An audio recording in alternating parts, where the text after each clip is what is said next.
आवाज सुनना, जरा पूरा मजमा बोल दे सुभान अल्लाह, और जरा मचल के बोल दे सुभान अल्लाह। अल्लामा रूम रहमतुल्लाहि तआला अलैह अपनी किताब के अंदर में इस वाक़ये को नक़ल फरमाते हैं, सुनोगे ईमान ताज़ा हो जाएगा। शर्त यह है कि तकरीर को दिल से सुना करे, कान से सुने, दिमाग से सोचे, दिल में बसाए। मेरा बोलना आपका सुनना, सजाने वाले का सजाना अल्लाह की बारगाह में कबूल होगा। और लोगों अल्लामा रूम लिखते हैं कि एक बादशाह की बेटी है, सैर के लिए निकली है, अचानक उसका घोड़ा भड़क गया। जब घोड़ा भड़का वो अपनी फौज की गिरफ्त से आगे निकल गई। अब उनकी फौज ने तलाशने लगी मगर वो ना मिल पाई। लड़की रास्ता भूल गई, जंगल में पहुंच गई, और जब जंगल में पहुंची है शेर के दहाड़ने की आवाज आ रही है, भेड़िए की दहाड़ने की आवाज आ रही है। अब मारे डर के उसकी जान जाने वाली है। यहां तक के दिन गुजर गया, शाम हो गई, सूरज ढल गया। अब तो और ज्यादा खौफ से घबरा गई और ज्यादा डर गई। लेकिन अचानक एक छोटी सी कुटिया नजर आई, एक छोटी सी झोपड़ी। और जब झोपड़ी पे नजर गई ना तो क्या देखती है कि झोपड़ी में एक चिराग जल रहा है। जरा बोल दे सुभान अल्लाह, है ना। झोपड़ी में चिराग जल रहा है। एक जवान है, चिराग के साये में बैठ के अपनी उंगली किताबों पर रख के किताब की तिलावत कर रहा है, किताब की तिलावत कर रहा। जब लड़की झोपड़ी के करीब पहुंची है, आके कहने लगी, ओ भाई जान, ओ अल्लाह के बंदे, रात में रास्ता मैं भटक गई हूँ, मैं अपनी फौज से हलक हो गई हूँ, मेरा घोड़ा भड़क गया है, रात हो गई है, अब मुझे कोई रास्ता नहीं दिख रहा। अल्लाह के वास्ते, ओ अल्लाह के बंदे, मुझे अपनी झोपड़ी में रात बसर करने का मौका दे दो।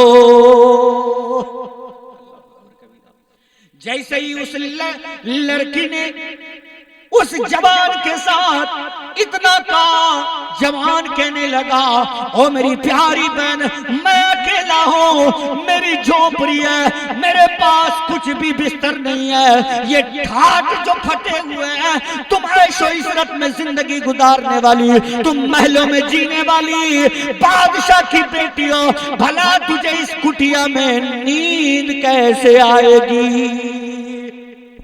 और वो है ना कि मरता क्या नहीं करता, मरता क्या नहीं करता। जब बेचारे को कोई चारा नहीं मिलता है तो हर बेचारा खुदा को पुकारा करता है ना। हर बेचारा खुदा को पुकारा करता है, हर इंसान खुदा को पुकारा करता है। लड़की कहने लगी,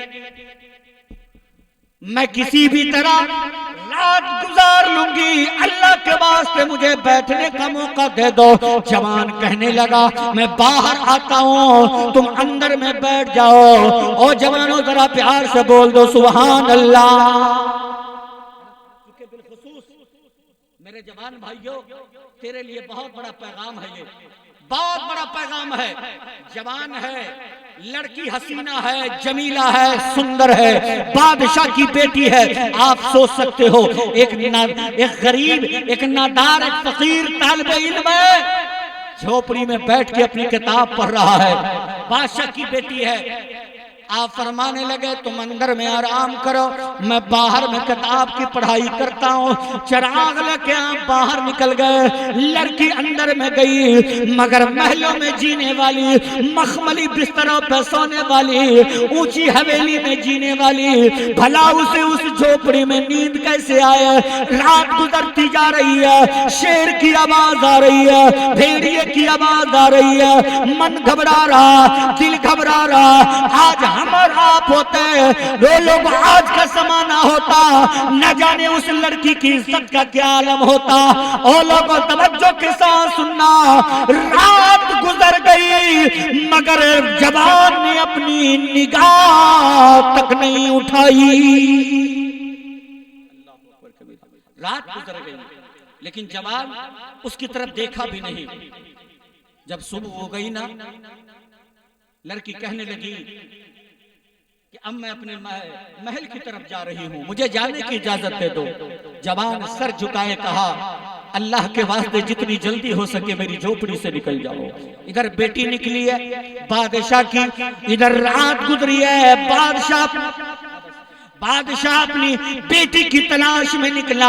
और लोगों तवज्जो के साथ सुनना, बाप बेटी की मुलाकात होती है। बाप ने पूछा, मेरी लख्ती जिगर, मेरी नूरे नजर, रात कहाँ भटक गई थी? मैं तुम्हारी तलाश में पूरी रात सोया नहीं हूँ, मैं पूरी रात बेचैन हूँ, मेरी फौज तुम्हें तलाश रही है। बेटी कहने लगी, अब्बा जी मेरा घोड़ा भटक गया, मैं जंगल में रास्ता भटक गई, एक झोपड़ी मिली, झोपड़ी में एक जवान मिला जो किताब पढ़ रहा था, जिसकी झोपड़ी में मैं पूरी रात गुजार के आई हूँ।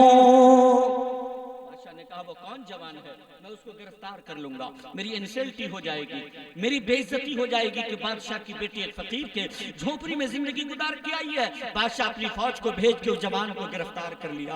बेटी कह रही है, अब्बा जान जवान पे कसूर है, जवान ने कोई गलती नहीं की है, जवान ने मेरी तरफ निगाह तक नहीं उठाई है, अब्बा जान जवान बेकसूर है। मगर बादशाह कहने लगा, ओ मेरी लाडली, मेरी बेइज्जती हो जाएगी, मैं बर्दाश्त नहीं कर सकता, मैं इसे सूली पे लटकाऊंगा। ओ मुसलमानों जरा प्यार से बोल दो सुभान अल्लाह।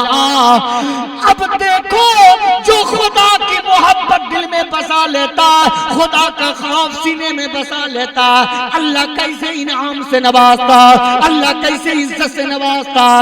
जब बादशाह ने ऐलान कर दिया कि उस जवान को फांसी पे लटकाया जाएगा, मजमा में लोगों का हुजूम टूट पड़ा, लोगों की भीड़ जमा हो गई, मैदान भर गया।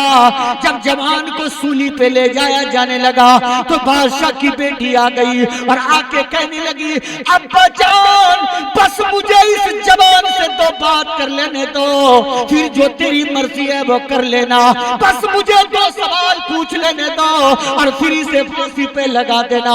अल्लाह अल्लाह। ओ पिहवाड़ा के मुसलमानों, बादशाह की बेटी है, बादशाह बैठा, वजीर बैठे, दुनिया के बड़े बड़े लोग उसमें महफिल में बैठा।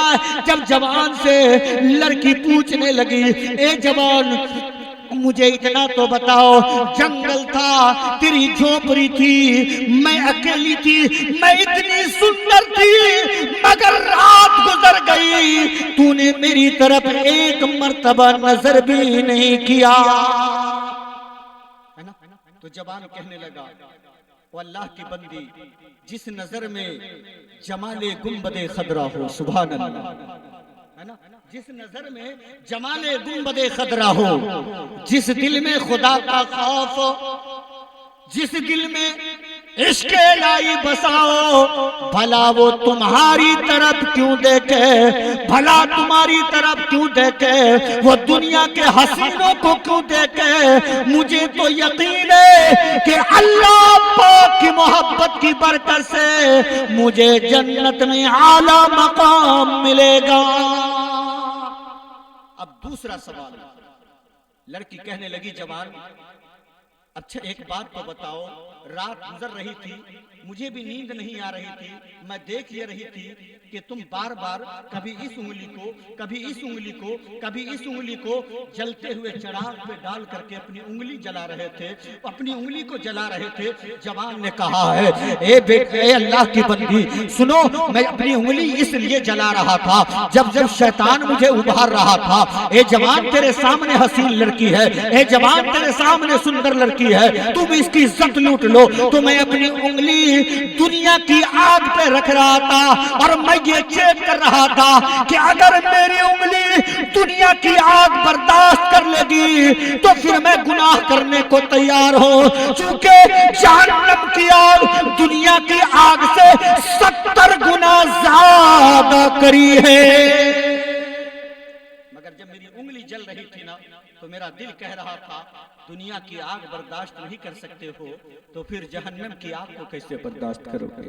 हज़रात वक्त नहीं है, बहुत सारे उलमा बैठे हैं। अल्लाह पाक हम सबों को नबी की सुन्नतों पे अमल करने की तौफीक अता फरमाए, नबी की मोहब्बतों में जीने की तौफीक अता फरमाए। अस्तगफिरुल्लाह रब्बी मिन कुल्लि ज़ंबि व अतूबु इलैह। अक़ीदत से पढ़े हक़ ला इलाहा इल्लल्लाहु मुहम्मदुर रसूलुल्लाह।